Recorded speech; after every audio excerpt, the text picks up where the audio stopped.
شعر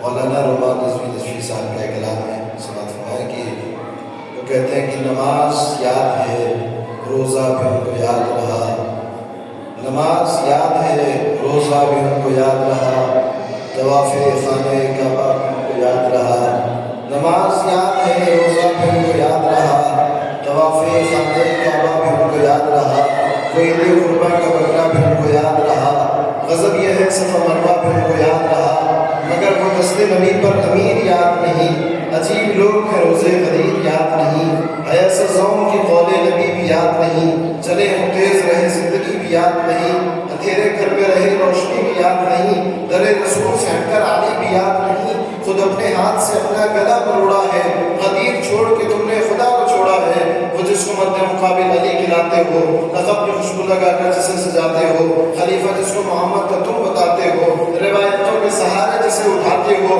بنا خاک سے مسلم خاک ہو جاتا، علی نہ کرتے بدل تو ہلاک ہو جاتا، ہزار مخملی چادر پہ تم بٹھا دو اسے، ہزار کو ظلم تسلیم میں ڈبا دو اسے، رسول پاک کے پہلو میں بھی سلا دو اسے، اٹھا کے فرش سے تم آسماں بنا دو اسے، نجس ہے سب کی طرح اس کی خاک کیسے ہو، وہ آپ کے زہرا کا غاصب ہے پاک کیسے ہو، نجس ہے سب کی طرح اس کی خاک کیسے ہو، وہ آپ کے زہرا کا غاصب ہے پاک کیسے ہو۔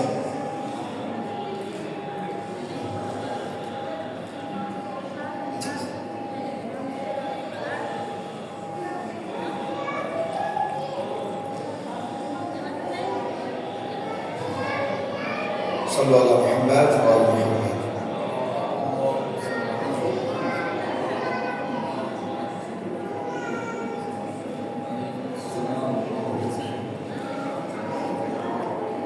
ہمارے دیگر صلوات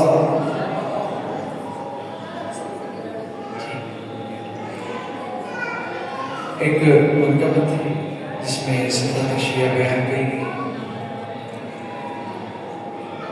کون معصوم ہے ہمارا شیعہ، کون معصوم ہے ہمارا شیعہ، وہ ہے جس نے بھی ہم کو شاد کیا، جو فرائض میں پیش پیش رہا، حکم خالق کو جس نے پورا کیا، کون معصوم ہے ہمارا شیعہ۔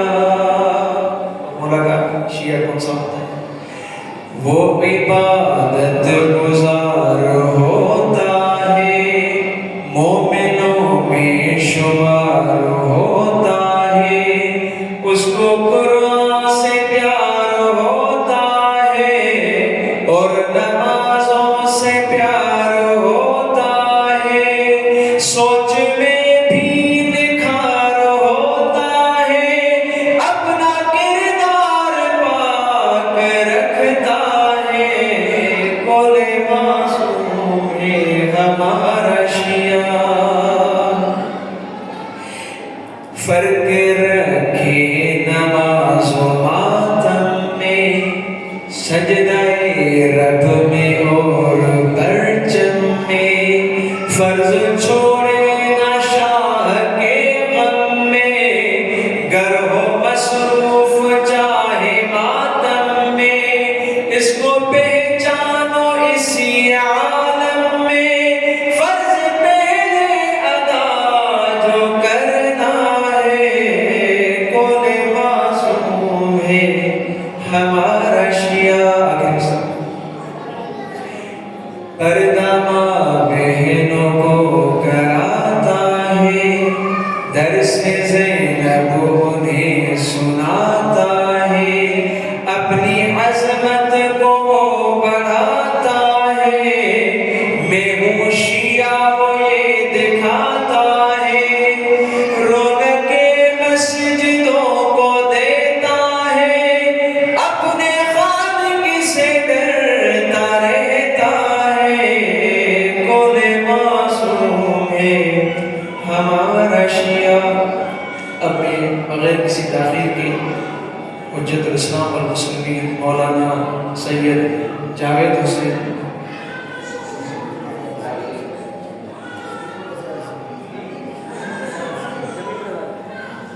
مولانا سید شمیع مزاج کی گزارش کو میری سے دعوت عطا فرمائے. صلوات پڑھیں محمد.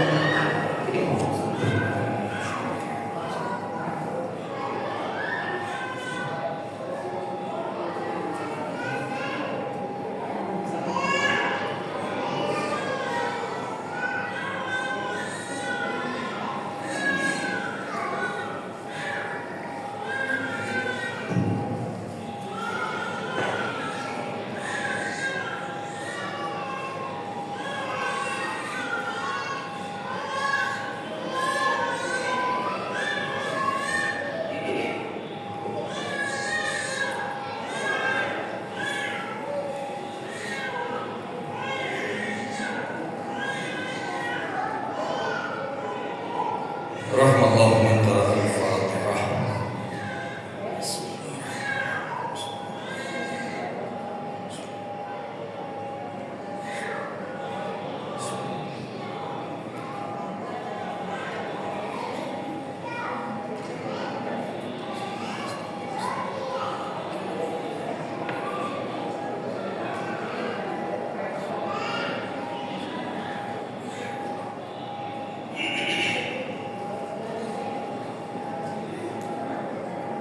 لا حول ولا قوة إلا بالله العلي العظيم. حسبنا الله ونعم الوكيل، نعم المولى ونعم النصير. أعوذ بالله السميع العليم من الشيطان اللعين الرجيم. بسم الله الرحمن الرحيم. الحمد لله الذي لم يتخذ صاحبة ولا ولدا ولم يكن له شريك في الملك ولم يكن له ولي من الذل وكبره تكبيرا.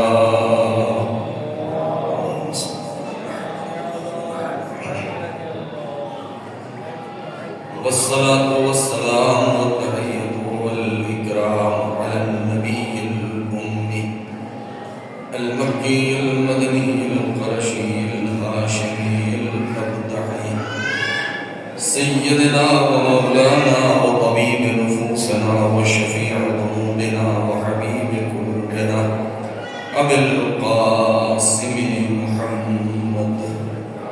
اللهم صل وعلى أهل بيته الطيبين الطاهرين المعصومين المظلومين الذين أذهب الله عنهم الرجس وطهرهم تطهيرا. سلام على آل طه وياسين ولعنة الله على أعدائهم أجمعين من الآن إلى يوم الدين. أما بعد، فقد قال سيدنا ومولانا سيد الشهداء حسين بن علي بن أبي طالب عليهم السلام: هذا ما أوصى به الحسين بن علي إلى أخيه محمد بن الحنفية أنه يشهد أن لا إله إلا الله وحده لا شريك له وأن محمدا عبده ورسوله الذي جاء بالحق من عند الحق وأن الموت حق وأن الله يبعث من في القبور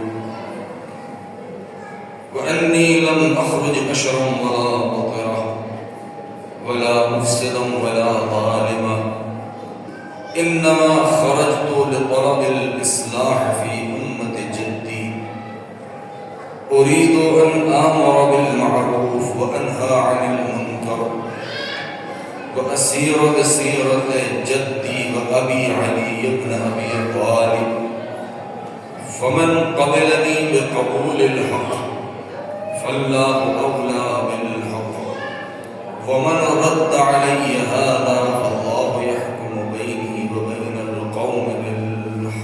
صلوات علی محمد و آل محمد۔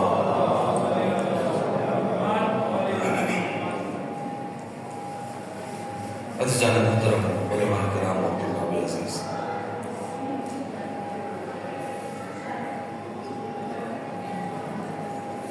ایام عزا کا آغاز ہونے والا ہے۔ ماہ ذی الحجۃ الحرام کی آج 27 تاریخ ہو چکی ہے۔ 2 روز کے بعد رؤیت ہلال ماہ محرم ہے۔ محرم الحرام سن 1446 سے جی، لہذا آج کی اس سال کی آخری شب جمعہ سن 1445 ہجری کی آخری شب جمعہ ہے۔ استقبال عزا کے عنوان سے مجھے حکم ہوا تھا کہ چند کلمات میں آپ حضرات کی خدمت میں پیش کروں، بغیر کسی طول و تفصیل اور بغیر کسی تمہید کے۔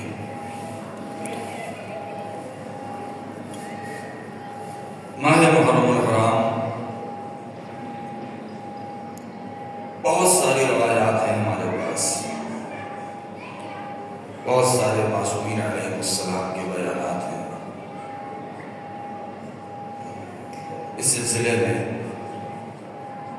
جس طریقے سے ہمیں ہمارے حکم ہوا ہے کہ ہم پروردگار عالم کی عبادت کے لیے، جیسے ماہ رمضان میں داخل ہونے کے لیے ہمیں اپنے آپ کو آمادہ کرنا ہوتا ہے، پہلے سے ہمیں تیاری کرنی ہوتی ہے، اسی طریقے سے ماہ محرم اور سفر، یہ جو ایام عزا ہے، ہمیں اس میں داخل ہونے کے لیے، اس میں ورود کرنے کے لیے ہمیں اپنے آپ کو آمادہ کرنا ہوگا، اپنی تیاری کرنا ہوگا، مختلف جہت سے، مختلف زاویے سے، مختلف انداز سے، روحی اعتبار سے بھی، ظاہری اعتبار سے بھی، باطنی اعتبار سے بھی، معنوی اعتبار سے بھی، ذہنی اعتبار سے بھی ہم آمادہ ہوں۔ کیوں؟ اس لیے کہ یہ ماہ محرم جس کا چاند دکھنے والا ہے، یہ فرش اعظا جو بچھنے والی ہے، یعنی وہ فرش اعظا، یوں تو فرش اعظا پورے سال بچھتی ہے، یہ حسین کا دسترخوان بچھا ہوا ہے، یہ حسین ابن علی کی قائم کردہ یونیورسٹی جو اوپن یونیورسٹی ہے، فری یونیورسٹی ہے، جو قائم ہے ہمیشہ سے، جس میں کسی قسم کی کوئی قید نہیں ہے، نہ سنگ کی، نہ صنف کی، نہ جنس کی، نہ قوم کی، نہ ملت کی، نہ مذہب کی، نہ بارڈر کی، نہ جغرافیہ کی، نہ رنگ کی، نہ نسل کی، کسی بھی چیز کی کوئی قید نہیں ہے، بلا تفریق مذہب و ملت، جس کا دل چاہے وہ یہاں آ سکتا ہے اور آنے کے بعد اس دسترخوان سے استفادہ کر سکتا ہے۔ حسین کے وہ پیغامات ان تک پہنچائے جا سکتے ہیں۔ کیوں؟ اس لیے کہ امام حسین علیہ السلام کا وہ آفاقی پیغام، کیونکہ وہ ایک شخصیت ہی آفاقی شخصیت تھی۔ سرکار سید الشہداء کی ذات اور ان کی شخصیت کو کسی ملت، کسی فرقے، کسی مذہب، کسی قوم میں مقید نہیں کیا جا سکتا۔ کیوں؟ اس لیے کہ وہ ایک طرف سے منادی توحید کا منادی عدالت تھا، جو شہید عدالت کا نقطہ جگر تھا، کہ جو اس عظیم ترین صابرہ کا نور نظر تھا، جو وہ منادی توحید، جو وہ بت شکن اول، کہ جس کا خون اس کی رگوں میں تھا، وہ حسین ابن علی، جب اس نے آواز بلند کی ہے تو جہاں ایک طرف صدائے تکبیر بلند کی ہے تو وہیں پر اس نے انسانیت اور انسانیت کے سینے میں چھپے ہوئے اس ضمیر کو جھوڑ دیا ہے کہ تم کسی مذہب سے متعلق نہیں ہو، بلکہ سب سے پہلے تم انسان ہو۔ لہذا حسین ابن علی نے سب سے پہلا جو میسج دیا ہے اور پیغام دیا ہے وہ انسانیت کے نام دیا ہے۔ کیوں؟ اس لیے کہ جہاں کہیں بھی، جس فرقے میں، جس ملت میں، جس مذہب میں، جس قوم میں، جس قبیلے میں، جس گھرانے میں، جس ذات کے اندر انسانیت مر جائے گی، پھر اس کے یہاں کوئی مذہب معنی نہیں رکھتا ہے۔ تو توجہ چاہتا ہوں، چونکہ استقلال عزا کے عنوان سے یہ مجلس ہے، لہذا میں بہت مختصر اپنے بیان کو بس صرف اسی زاویے سے مجھے گفتگو کرنا ہے۔ جس وجود کے اندر انسانیت ختم ہو جاتی ہے پھر وہاں کوئی مذہب نہیں پنپ سکتا، وہاں کوئی فرقہ جنم نہیں لے سکتا ہے۔ وہاں اگر کوئی فرقہ جنم لے گا، اگر کوئی مذہب کسی مذہب کا نام دیا جا سکتا ہے تو وہ مذہب آتنکواد کا مذہب ہوگا، وہ مذہب دہشت گرد کا مذہب ہوگا، وہ مذہب ظلم اور فساد اور بربریت اور جارحیت کا مذہب ہوگا۔ کیوں؟ اس لیے کہ انسانیت ان سب سے بالا تر شے کا نام ہے۔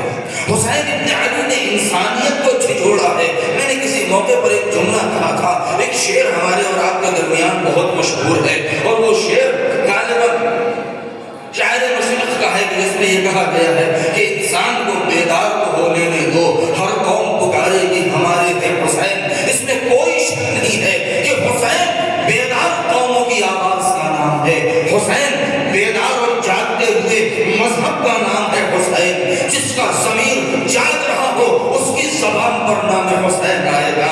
مگر یہ شعر اپنی جگہ 100% 24 کیرٹ ہے، بالکل اس میں کوئی کھوٹ نہیں ہے، کوئی کمی نہیں ہے۔ مگر ہماری ذمہ داری کیا ہے؟ ہم جو فرش عزا پر آنے کے بعد محرم کا چاند دکھتے ہی اور پورے سال ہم لبیک یا حسین کہتے ہیں، ہماری ذمہ داری ہم اس شعر کو یاد کر کے حفظ کر کے منبروں سے پڑھتے نہ رہیں، بلکہ ہمارا کام یہ نہیں ہے کہ جو ہم حسینی ہیں اور اپنے کو کہتے ہیں کہ حسینی ہیں، اور حسین ابن علی نے فرمایا ہے کہ مثلی لا یبایع مثلا، مجھ جیسا اس جیسے کی بیعت نہیں کر سکتا۔ تو اگر ہم اپنے کو حسین جیسا بنانا چاہتے ہیں تو پھر اس شعر میں بالکل صاف بات کہی گئی ہے، مگر ہمیں بیٹھ کے انتظار نہیں کرنا ہے کہ جب قومیں بیدار ہو جائیں گی تب ہر قوم پکارے گی، جب انسان جاگ جائے گا تب ہر قوم پکارے گی ہمارے ہیں حسین۔ بلکہ حسین ابن علی نے اپنے 72 ساتھیوں کے ساتھ ہمارے کندھے پر جو ذمہ داری رکھی ہے وہ ذمہ داری وہی ہے جیسا کہ رسول نے میدان خدیر میں رکھا تھا۔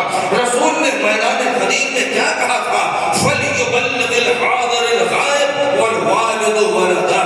ہر انسان جو اس میدان میں موجود ہے اس سے اوپر واجب ہے کہ وہ بعد میں جہاں جو نہیں ہے ان تک اس خبر کو پہنچائے۔ ہر بات کے اوپر واجب ہے کہ وہ خدیر اپنے بیٹے تک پہنچائے۔ اسی طریقے سے حسین ابن علی نے ہمیں جو ذمہ داری دی ہے وہ ذمہ داری کیا ہے؟ ہمیں بیٹھ کے انتظار نہیں کرنا ہے کسی سوئے ہوئے کے جاگ جانے کا، بلکہ ہماری ذمہ داری ہے کہ ہم قوموں کو جگائیں، ہم انسان کے اندر روح بیداری پھونکیں۔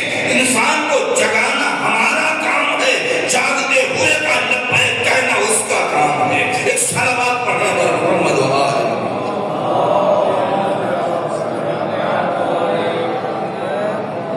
ہم جیسا 1400 سال سے ہیں ویسے ہی نہیں، کچھ پیغامات ہیں، کچھ میسج ہیں کہ جو میں اپنے بچوں تک پہنچانا چاہتا ہوں، بزرگوں سے معذرت کے ساتھ، صرف اپنے بچوں اپنے نوجوانوں تک کو متوجہ کرنا ہے۔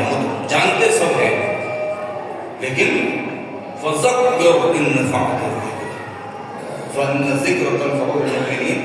ذکر کرنا اس کا خود حکم ہوا ہے، ورنہ نماز جمعہ کے خطبے میں جو واجب ہے رکھا گیا ہے کہ خطیب جمعہ پہلا سب سے جو فکرہ کیا کہے اوصیکم عباد اللہ ونفسی بتقویٰ۔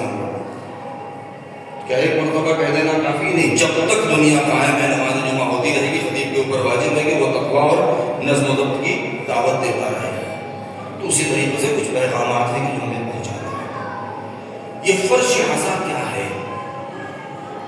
یہ فرش عزا، اس کا تقدس کیا ہے؟ ہمیں اس کو سمجھنا ہوگا۔ بہت جلدی میں بغیر کسی تفصیل کے میں بات کرنا چاہتا ہوں۔ بہت ہم اس دن سے ڈریں، وہ دن نہ آنے دیں کہ جب ہماری نسل میں آنے والی ہماری نسلیں یا موجودہ جو نسل ہیں وہ اس فرش عزا کو رسم سمجھنے لگی۔ ہمیں اس دن سے ڈرنا چاہیے۔ یہ عزاداری، یہ فرش عزا، یہ رسم نہیں ہے، عبادت ہے۔ یہ رسم گاہ نہیں ہے، عبادت گاہ ہے۔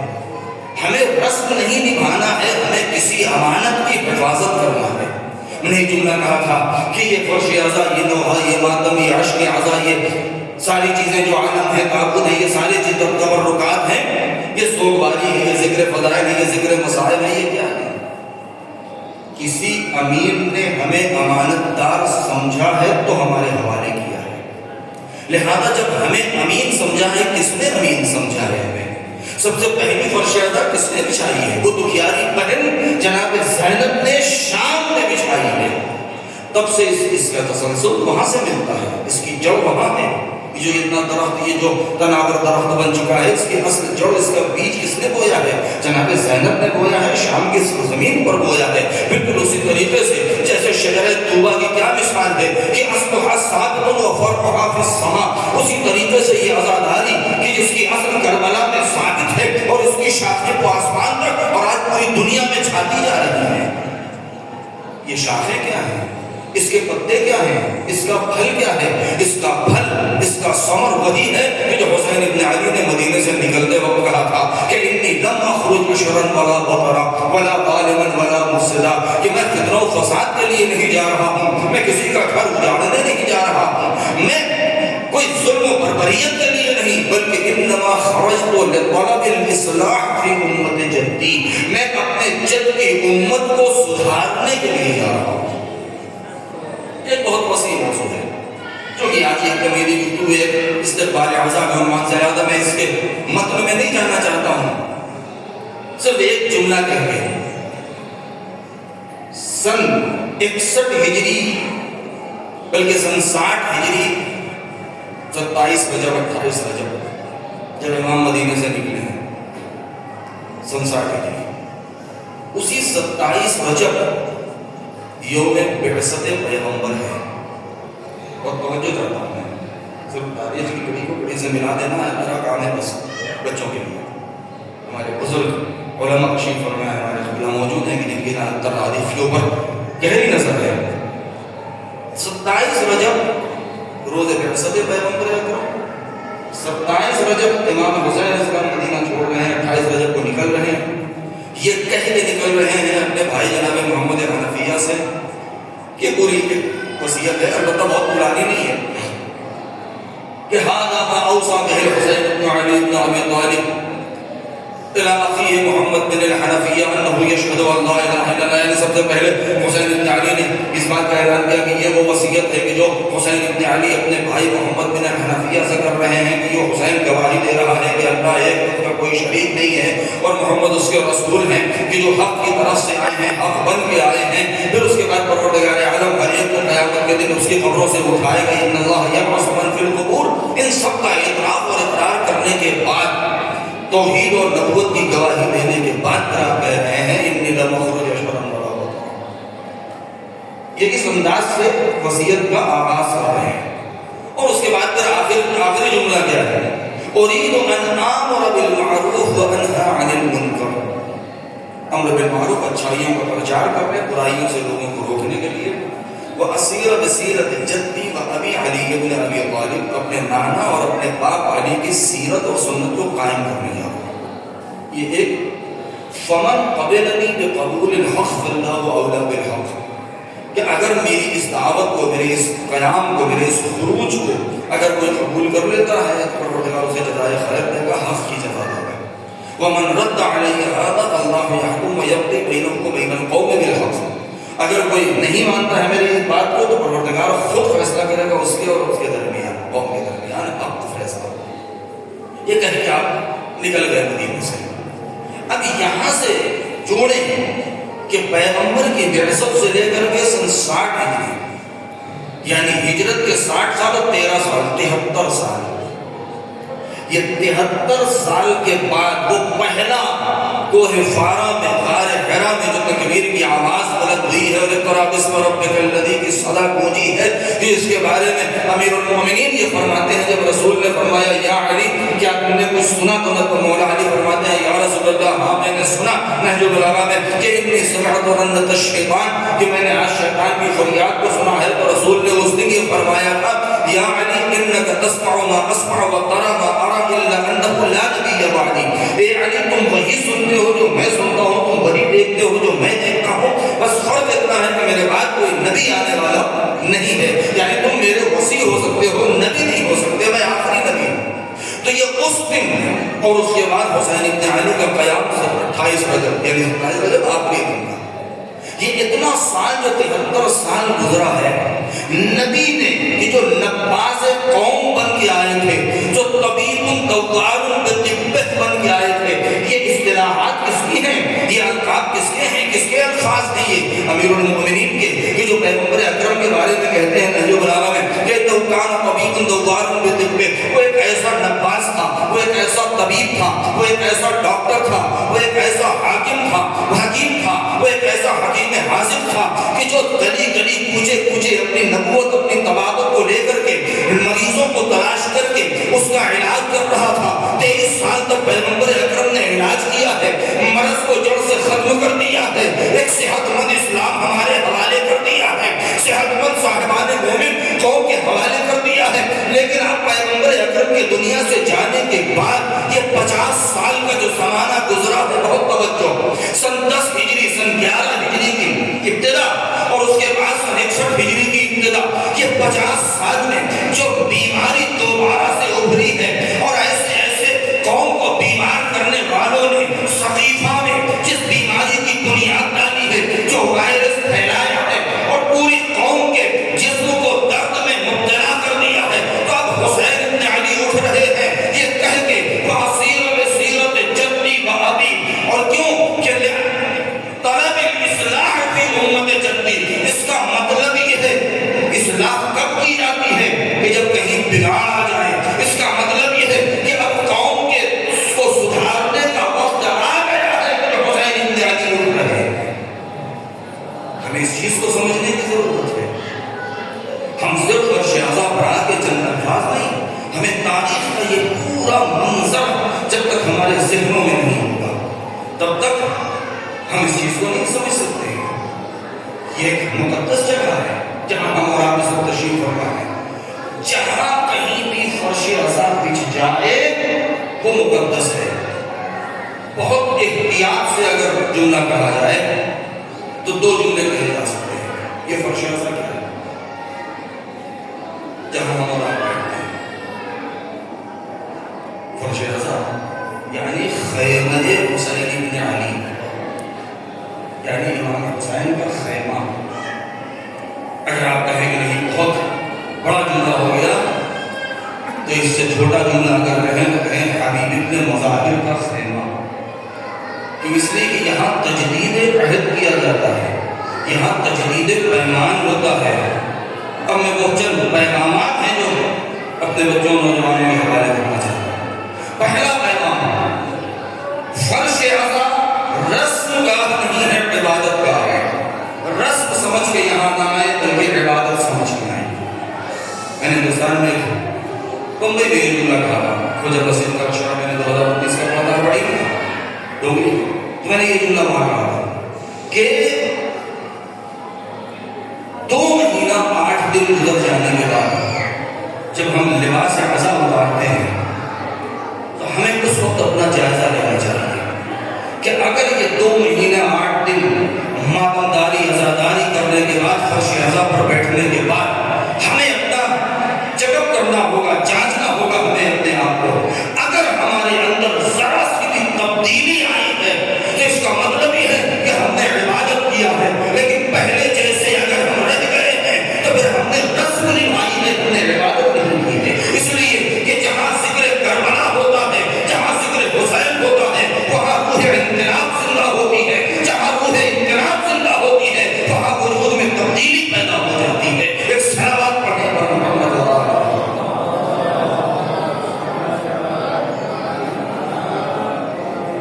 لہذا سب سے پہلی بات ہے کہ ہمیں یہ دیکھنا ہوگا کہ یہ رسم کی جگہ نہیں ہے بلکہ عبادت کی جگہ ہے. دوسری بات جو مجھے میسج دینا ہے استقبال اعضا کے عنوان سے، فرش اعضا پر آئیں، باوضو آئیں، قربت کی نیت سے آئیں، اس لیے کہ یہی وہ مقام ہے کہ جس کا ایک سرا زمین پر ہے تو دوسرا سرا آسمان پر ہے. بہت توجہ، یہ وہ جگہ ہے کہ جو توسل کی بہترین جگہ ہے، جہاں پر انسان متوسل ہو سکتا ہے، اپنے اس کبریا سے جڑ سکتا ہے، پروردگار سے جڑ سکتا ہے، معصومین سے جڑ سکتا ہے. تیسرا جو اہم پیغام ہے وہ کیا ہے؟ وہ پیغام حسین ہمارے مولا ہمارے آقا کو کس چیز کی ضرورت ہے؟ دیکھیے کسی کے ذہن میں یہ نہ ہے، خدا نخواستہ غلط فہمی نہ ہو میرے بیان میں، نہیں، بالکل شفاف اور واضح ہے۔ عزاداری فرض ہے، ضروری ہے۔ کیوں؟ اس لیے کہ عزاداری زندہ ہے تو ہم زندہ ہیں۔ وہ یہ نہ کہے کہ یہ فرض ہم نے بچھایا ہے، نہیں، ہم نے نہیں بچھایا، یا کسی نے بچھایا ہے، ہمیں آنے کی اجازت دی ہے۔ بہت توجہ چاہتا ہوں، یا کسی اور نے بچھایا ہے تو ہمیں اس لائق سمجھا ہے تو ہمیں دعوت دی۔ ایک اس کی حفاظت ہمارے اوپر اس لیے فرض ہے کہ اگر یہ محفوظ ہے تو ہم محفوظ ہیں، اگر یہ نیلام ہوئی تو ہم نیلام ہو جائیں گے، اگر اس کے اوپر آنچ آئی تو ہمارے اوپر آنچ آئے گا۔ اس میں کوئی شک نہیں ہے کہ عزاداری کرنا ہمارے لیے ضروری ہے، فرض ہے۔ لیکن جو میسج ہے وہ یہ ہے کہ ہمارے مولا ہمارے آقا کو عزاداروں کی ضرورت نہیں ہے، مددگاروں کی ضرورت ہے۔ حسین کو جتنا عزادار چاہیے اس سے زیادہ حسین کو مددگار چاہیے، ٹھیک ہے؟ عزاداری اس وقت منزل کمال پر پہنچ سکتی ہے جب اسی عزاداری کے ذریعے سے ہم حسین کے لیے مددگار پیدا کر سکیں۔ حسین ابن علی نے جو آخری موقع پر آواز دی تھی، حل من ناصر ینصرنا، حل من مغیث یغیثنا، یا حل من ذاک یذب عن حرم رسول اللہ، امام مدد کے لیے پکار رہے ہیں۔ کس کی مدد کے لیے؟ کیا وہ زندہ رہنا چاہتے ہیں؟ اگر وہ زندہ رہنا چاہتے تو ان کو مدد کی ضرورت نہیں۔ اگر وہ زندہ رہنا چاہتے تو کبھی کوئی اعجاز ذوالفقار ان کے پاس تھی، وہ صاحب اعجاز تھے، ان کا ہاتھ بھی عبداللہ نہیں۔ وہ جو مدد کے لیے ہمیں پکار رہے تھے، جس کی آواز آج بھی گنبد تاریخ میں گونج رہی ہے، اور جس کے لیے ہمیں حکم ہوا ہے کہ ہم لبیک کہیں، اور آج ہم لبیک یا حسین کہتے ہیں، اور کہتے ہیں کہ یہ لبیک یا حسین اسی علم کا جواب ہے۔ یہ اسی روز عاشور، عصر عاشور جو آپ نے علم کی آواز بلند کی تھی، یہ اسی علم کا جواب ہے جو آج ہم کہتے ہیں لبیک یا حسین۔ کیوں بلا رہے ہیں؟ کیا زندہ رہنے کے لیے؟ جس کا اکبر نہ رہا ہو، جس کا برابر کا بھائی عباس شہید ہو گیا ہو، جس کے 6 مہینے کی جان اس کے ہاتھوں پر تیرے سے شعبہ کھا کے، جس کا یادگار برادر قاسم جیسا نونہال، جس کا سب کچھ حبیب جیسا ساتھی، جس کا برادر حمدانی اور شبیب و زبیر اور ایسے ایسے افراد چلے گئے ہوں، جو مردوں میں سید سجاد اور امام کے علاوہ کوئی نہ رہا ہو، کیا وہ امام زندہ رہنا چاہے؟ جو اس نے وعدے دہلی ہو جس کا نہیں، کیوں پکار رہے ہیں میری مدد کرو؟ یعنی وہ تحریک، اب یہاں پر میں ایک جملہ کہنا چاہتا ہوں، یعنی وہ تحریک اور وہ مشن جو حسین ابن علی نے 28 رجب کو جس کی بنیاد رکھی ہے، اور میدان کربلا میں جو اپنے آب و تاب اور شباب کے ساتھ امام مدد کے لیے اس لیے پکار رہے ہیں کہ یہ مشن رکنے نہ پائے، یہ تحریک رکنے نہ پائے۔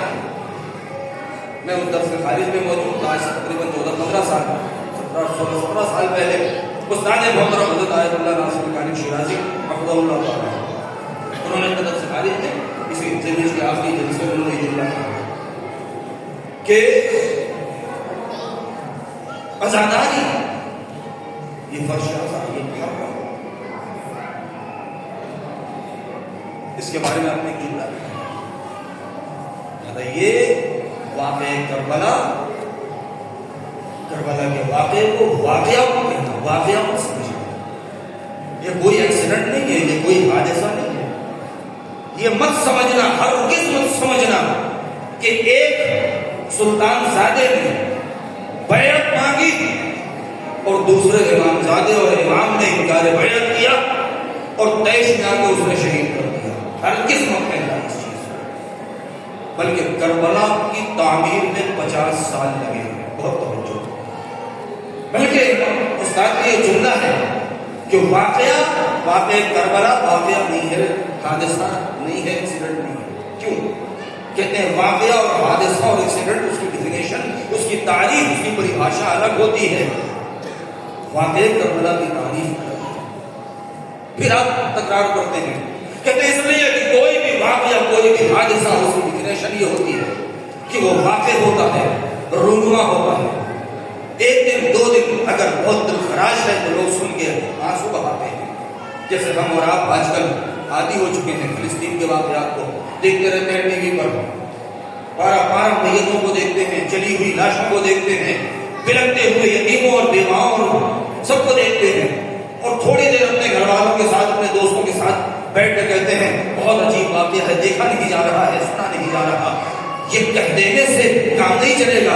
ہمیں دیکھنا ہی ہے کہ اس واقعے کو سننے اور دیکھنے کے بعد ہماری روح پر اس کا کتنا اثر ہو رہا ہے. ہمیں اس سے گفتگو نہیں کرنا ہے، جو بات کرنا ہے لہذا ہم اس کے عادی ہو چکے ہیں. تو واقعہ اس کی تعریف یہ ہوتی ہے کہ واقعہ ہوتا ہے، لوگوں کی آنکھوں سے آنسو بہتے ہیں، 2 دن 3 دن کے بعد وہ اخبار میں آتا ہے، میڈیا اس کو بیان کرتی ہے، پھر اس کے بعد وہ اخبار بندے کی ٹوکری میں چلا جاتا ہے، پھر لوگ اسے بھول جاتے ہیں. پھر 20 25 50 سال کے بعد جب کبھی ضرورت پڑتی ہے تو پھر ڈاکومنٹس کے طور پر اس کو ڈھونڈا جاتا ہے، پھر اس کو کورٹ کچہری اور عدالت میں پیش کیا جاتا ہے، اور کام نکل جانے کے بعد لوگ اسے پھر بھول جاتے ہیں. اس کو کہتے ہیں واقعہ، اس کو کہتے ہیں حادثہ.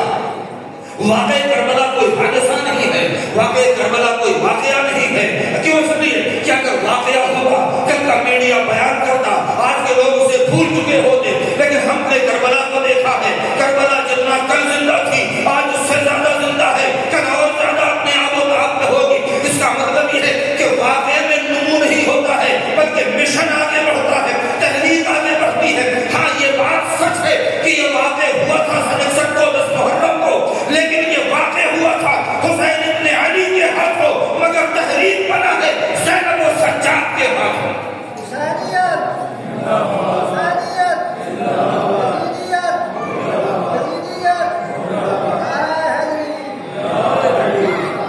واقع ہوا تھا مگر اس کو تحریک اور مشن بنایا ہے زینب اور سید سجاد.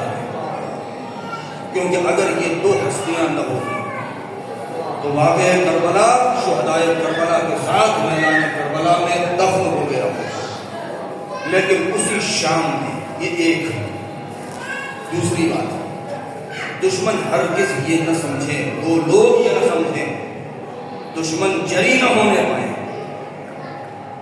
اور محبین مایوس نہ ہونے پائے. بہت بہت میں پھر دوہرا دوں جو ہمارے ابھی تازہ رشید آئے، استقبال اعضا کون نام سے ہے، لہذا ہمیں ادب اور تہذیب اعضا کا اختیار کرنا ہوگا.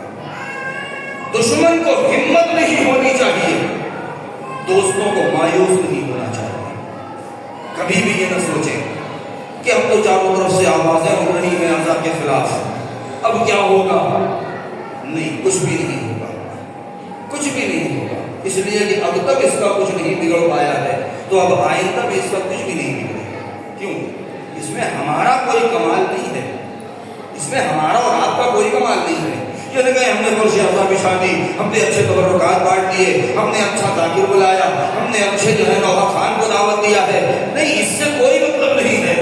یہ فرش اعضا قائم تھی، قائم ہے اور قائم رہے گی.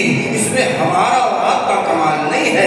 اس پہ ہم اپنے انداز بیان پر مغرور نہ ہو، ہم اس پہ اپنی آواز پر نہ جائیں، بلکہ یہ ضمانت کسی نے ضمانت لی تھی آج سے پہلے بھرے دربار میں، لہذا خدا نے اس کے اس گارنٹی اور اس ضمانت کی لاج رکھی ہوئی ہے. کسی اور نے نہیں کہا تھا. جب یہ لٹا ہوا قافلہ دربار شام میں پہنچا تھا تو اس وقت زینب کبریٰ نے یزید کو مخاطب کر کے اس بات کی ضمانت لی تھی اور یہ جملہ کہا تھا جو آج بھی وہ تاریخ میں گونج رہا ہے. اور وہ جملہ کیا کہا تھا؟ واللہ خدا کی قسم کھا کے، یا یزید واللہ لا تمحو ذکرنا، اے یزید خدا کی قسم کبھی ہمارا ذکر مٹ نہیں سکتا. اور جب علی کی بیٹی نے، رسول کی نواسی نے، حسین کی بہن نے بھرے دربار میں خدا کی قسم کھا کے اس کے نہ مٹنے کی قسم کھائی ہے اور وعدہ کیا ہے تو قیامت آ جائے گی، عزاداری پہ حرف نہیں آئے گا.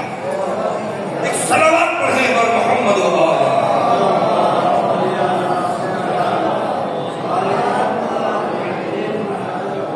ان سب باتوں پہ غور کرنا چاہیے.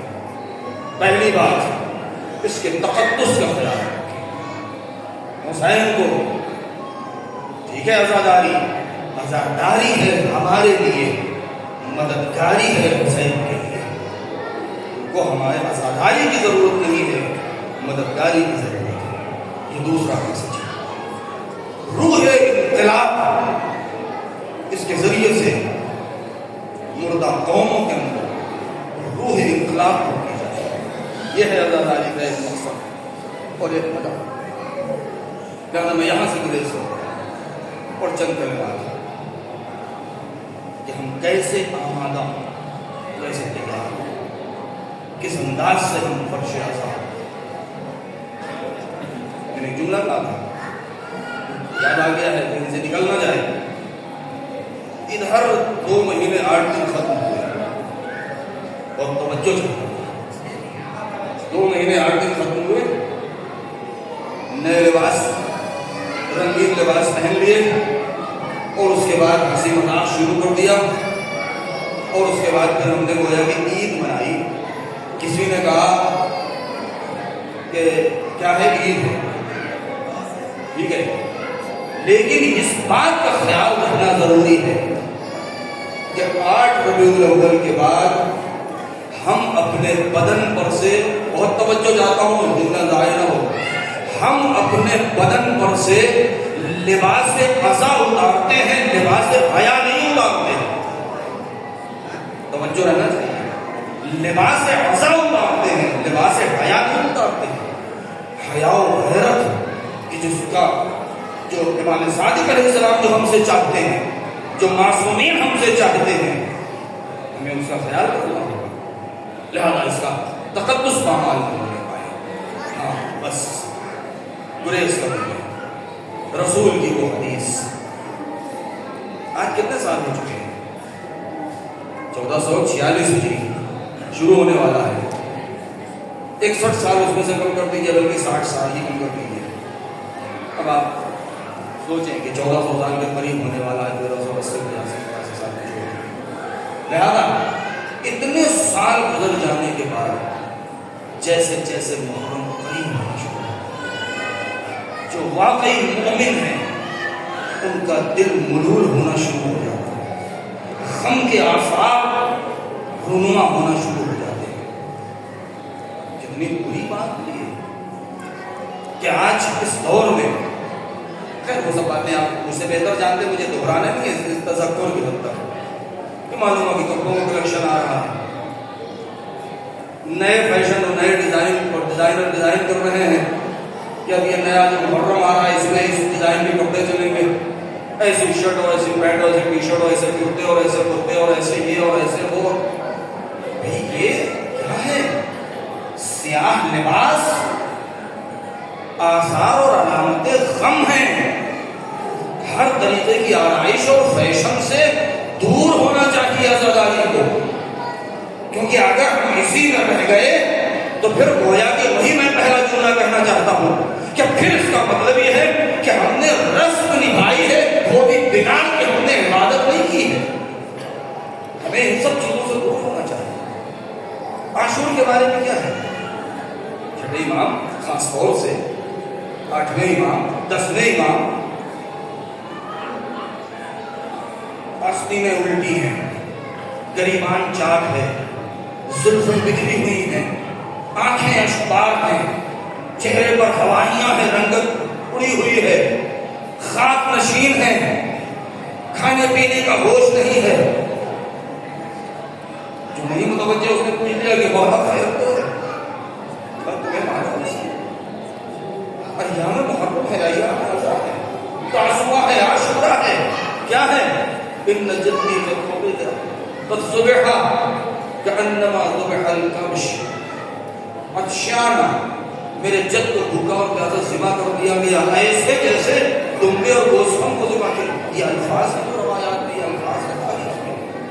یعنی یہ حالت ہونی چاہیے جس سے یہ اظہار ہو کہ ہاں ہم غمخوار ہیں, ہم گزار ہیں, ہم غمزدہ ہیں, ہم سوگوار ہیں کسی کے, تاکہ جو ہے وہ یہ میں اس لیے آج عرض کر رہا ہوں اپنے تاکہ ہمارے بچے متوجہ ہو کہ جب فرش مجلس پر آئے تو پوری تیاری سے آئے، پورے آمادگی سے آئے۔ میں نے جو ابھی جملہ کہا کہ وہ حدیث کون سی حدیث کہ جس میں رسول نے ارشاد فرمایا تھا، کئی اماموں نے بھی اس کو ذکر کیا ہے کہ ان لقتل الحسین حرارۃ فی قلوب المؤمنین لا کہ حسین کے قتل کے بعد مومنین کے دلوں میں ایک ایسی گرمی پیدا ہو جائے گی، ایک ایسی حرارت، ایک آگ لگ جائے گی کہ جو قیامت تک بجھے گی نہیں۔ بس آپ رونے کے لیے آمادہ ہے نا؟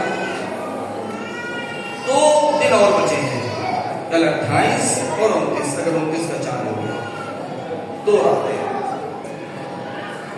تاریخ اور مسیر کے اعتبار سے 3 منزلیں رہ گئی ہیں امام حسین۔ 28 کو ایک پڑاؤ ڈالیں گے، 29 کو ایک پڑاؤ ڈالیں گے، پہلی کو ایک پڑاؤ ڈالیں گے، اور 2 محرم کو والد کربلا ہو جائیں گے۔ زیادہ 3 منزلیں رہ گئی ہیں قافلے حسینی میں، اور ہمارے شہدا اور توحید کے خلاف میں 2 دن رہ گئے ہیں۔ یہ عزیزارو، اس حدیث کو جب پڑھتے ہیں تو دل بھر آتا ہے، اس لیے کہ تقریباً 1300-1400 سال قریب ہونے والے ہیں۔ جب بھی محرم قریب آتا ہے تو ہم آمادہ ہو جاتے ہیں رونے کے لیے۔ نبی نے کیا فرمایا کہ مومنین کے دلوں میں ایسی گرمی پیدا ہو جائے گی جو کبھی ٹھنڈی نہیں ہوگی۔ ذرا تصور کریں کہ واقعہ کربلا کے بعد 35 سال تک جب سید سجاد کا محرم کا چاند دیکھا ہوگا،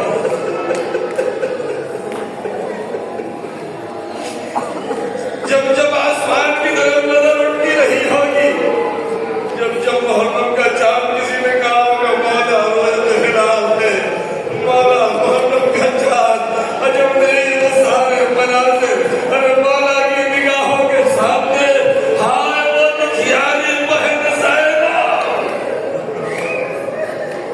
کہتے ہیں نا کہ سن 64 میں یا سن 65 ہجری میں جناب زینب کی شہادت 15 رجب کو، لیکن وہی 4 سال جو میرے حیات میں تھی، جب کبھی محرم کا چاند آئے، محرم کا ذکر ہوتا رہا ہوگا،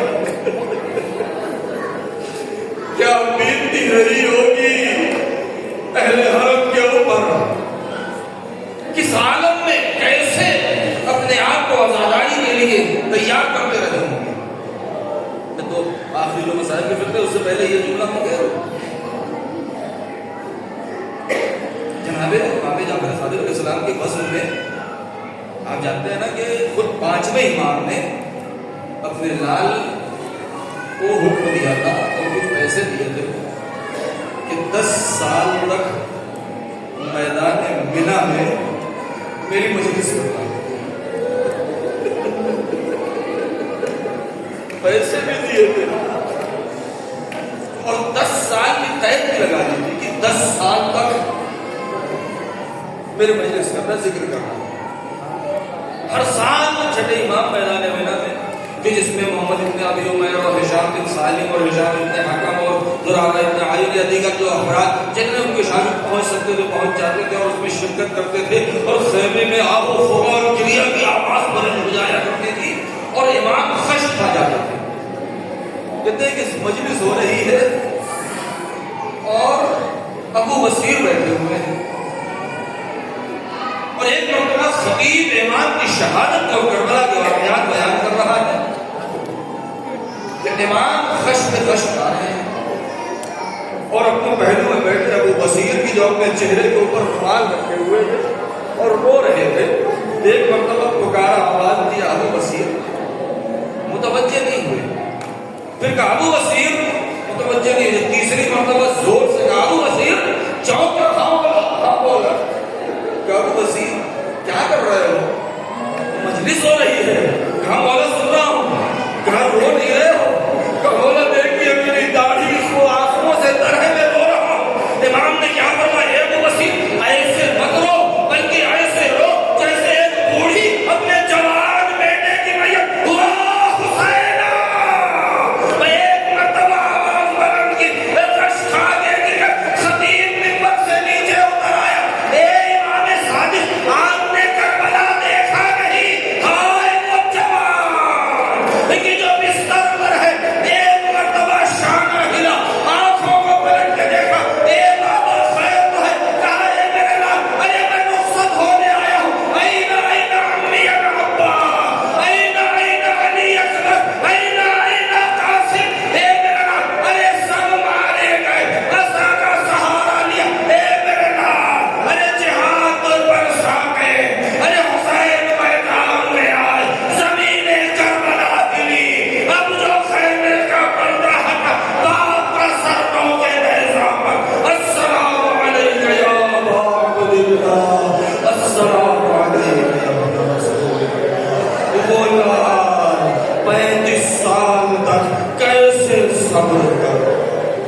يعلم الذين ظلموا أي منقلب ينقلبون ألا لعنة الله على القوم الظالمين. اللهم باسمك العظيم الأعظم الأعز الأجل الأكرم اسمك يا الله يا الله يا الله يا الله يا الله يا الله يا الله يا الله يا رحمن يا رحيم يا ذا الجلال والإكرام يا أرحم الراحمين يا غياث المستغيثين إلهي بحق الزهراء وأبيها وبعلها وبنيها والسر المستودع فيها پروردگار ہماری اس عبادت کو قبول فرما. میرے مالک ہمارے والدین اور مومنین کے گناہوں کو بخش دے. پروردگار جو ظالم خدا فرش عزا کرتے آج نہیں ہے انہیں شہدائے کربلا کے ساتھ محشور فرما. میرے مالک ہمارے وجود کو ہمارے نفس کو ہمارے زمین کو ہمارے روح کو ہمارے ذہن کو ہمارے وجود کو پروردگار اس قابل بنا کہ ہم استقبال کر سکیں اس عزاداری کو کہ جو عزاداری کا حاصل ہے. میرے مالک ہماری نسلوں میں محبت اہل بیت اور عزاداری کو قائم دائم رکھ. بانیان مجلس و توفیقات میں اضافہ فرما. حاضرین مجلس و توفیقات میں اضافہ فرما. جو بیمار ہیں انہیں شفاء کاملہ عاجلہ مرحمت فرما. جو بے اولاد ان کی گود آباد فرما. پروردگار جو روزگار میں ہیں پروردگار ان کے روزگار میں ترقی عطا فرما. جو بے روزگار ہیں انہیں روزگار مرحمت فرما. میرے مالک تجھے واسطہ ہے محمد آل محمد کا وارث کربلا وارث عزا حضرت حجت کے ظہور میں تعجیل ہمیں ان کے جان ساروں میں شمار فرما. ربنا تقبل منا انك انت السميع العليم. ایک بار سورہ حمد اور تین بار سورہ اخلاص کی تلاوت فرما کر بانیان مجلس اور تمام اللہ ارواح مرحومین اور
السلام عليك يا صاحب الزمان.